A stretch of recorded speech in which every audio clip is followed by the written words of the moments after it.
தாமிரபரணி ஆற்றங்கரையில பாம்பன் பாலம் ஒண்ணு இருக்கு. உங்களுக்கு யாருக்கும் தெரியுமா? ஏன்னா பாம்பன் பாலம் அப்படின்னாலே உலக அதிசயமா நம்ம எல்லாரும் போற்றுவோம். அது தாமிரபரணி ஆற்றங்கரையில அப்படி ஒரு பாலம் இருக்குதா? உங்களுக்கு ஆச்சரியமான ஒரு விஷயம் தான். இந்த பாலம் கட்டுனதே பார்த்தீங்க அப்படின்னா, ஒரு 150 வருடங்களுக்கு முன்னால. உங்களுக்கு எல்லாம் தெரியும் விக்ரமசிங்கபுரம் அப்படிங்கக்கூடிய ஒரு இடத்துல ஹார்வி மில் அப்படிங்கக்கூடிய மில் இருந்திருக்கு. இது வந்து ஆசியாவிலே மிகப்பெரிய மில் அப்படின்னு சொல்லுவாங்க. ஆசியாவிலே மிகப்பெரிய மில்லான இந்த ஹார்வி மில்லுக்கு அந்த காலத்துல வந்து மாட்டு வண்டியில தான் பஞ்சுலாம் கொண்டு போயிருக்காங்க. இந்த பஞ்சை ஏத்திட்டு போகும்போது பார்த்தீங்கன்னா, தாமிரபரணி ஆற்றங்கரையில அதாவது பாபநாசம் பகுதியில 2 தாமிரபரணியா ஓடி வந்து ஒரு தாமிரபரணியா சேரக்கூடிய இடத்துல, இவங்க வந்து படகு மூலமா தான் அந்த பகுதிய கொண்டு போய்க்கிட்டே இருந்திருக்காங்க.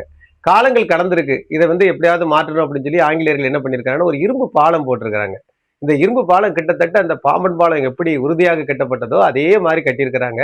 உள்ள வந்து பார்த்தீங்க அப்படின்னு சொன்னா, ஒரே தூண் போட்டு இங்கருந்து இரு பக்கமும் இழுத்து மிக பிரமாண்டமா அந்த இரும்பு பாலத்த கட்டியிருக்காங்க. இந்த இரும்பு பாலம் வந்து 100 வருஷம் தான் தாக்கு பிடிக்கும். 100 வருஷத்துக்கு பிறகு இந்த இரும்பு பாலத்த அகற்றிட்டு புது பாலம் கட்டணும் அப்படின்னு அந்த ஆங்கிலேய அதிகாரிகள் எழுதி வச்சுட்டும் போயிட்டாங்க. 100 வருஷம் கழிச்சது. நம்ம ஆட்கள் பக்கத்துல வந்து அழகான ஒரு கான்கிரீட் பாலத்த போட்டுட்டாங்க. இந்த கான்கிரீட் பாலத்த போட்டுட்டு, அந்த இரும்பு பாலத்த எப்படியாவது பிரிச்சு எடுக்கணும் போய் போல்ட்ட கழட்ட போனா, போல்ட்ட கழட்டவே முடியல. சரி போல்ட்ட கழட்ட முடியல. வெல்டிங் அடிச்சாவது எடுத்துறலாம்ன்னு பார்த்தா, அதுவும் முடியல. சரி வெடி வச்சு தகர்த்துறலாம். தகர்த்து இந்த பாலத்த எப்படியாவது எடுத்துறலாம் அப்படின்னு பார்த்தா, அத அப்படி வெடி வைத்து தகர்த்தோம்னா, புதுசா கட்டின பாலம் உடைஞ்சு போயிரும். அதனால அப்படியே விட்டுட்டாங்க.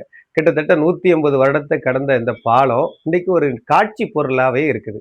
இப்போ குறிப்பா சொல்லணும் அப்படின்னு சொன்னா, பாம்பன் பாலத்திலேயே இப்போ புதுசா பாம்பன் பாலம் கட்டின பிறகு, பழைய பாலத்த பார்த்தீங்கன்னா, இப்ப பிரிச்சு எடுக்கிறதுக்கான ஏற்பாடுகள் பண்ணிட்டாங்க. அதே மாரி சேர்மாதேவியில ஒரு ரயில் பாலம் இருந்துச்சு. மிக பிரமாண்டமான ஒரு ரயில் பாலம். அந்த ரயில் பாலத்த பார்த்தீங்க அப்படின்னு சொன்னா, அது கரெக்ட்டா அந்த ரயில் பாலம் அகல ரயில் பாதையா மாத்தும்போது, இந்த ரயில் பாலத்த அப்படியே பிரிச்சு எடுத்துட்டாங்க. அத அப்படியே நினைவு சின்னமா விடாம பிரிச்சு எடுத்துட்டாங்க. ஆனா, விக்ரமசிங்கபுரத்துல மட்டும் இந்த பாலத்த பிரிச்சு எடுக்காமலே விட்டுருக்காங்க. நான் என்ன சொல்றேன்னா, நம்ம அம்பாசமுத்திரம் பகுதியில ஒரு பழைய பாலம் இருக்குது பார்த்தீங்களா? அந்த அந்நியன் படத்துல வரக்கூடிய பாலம். அந்த பாலத்த இப்ப நினைவு பாலமா நம்ம விடுவிச்சிரமா வச்சிருக்கோம்.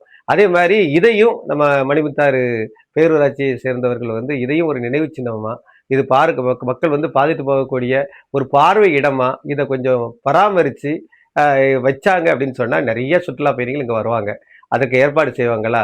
இதுதான் என்னுடைய கோரிக்கை. நீங்களும் ஒரு வாய்ப்பு கிடைச்சது அப்படின்னே பாபநாசத்துக்கு போனீங்கன்னா, அப்படியே இந்த ஹார்வி மில் போற வழியில இருக்கக்கூடிய இடத்துல, இந்த இரும்பு பாலத்த மட்டும் அப்படியே பார்த்துட்டு வாங்க.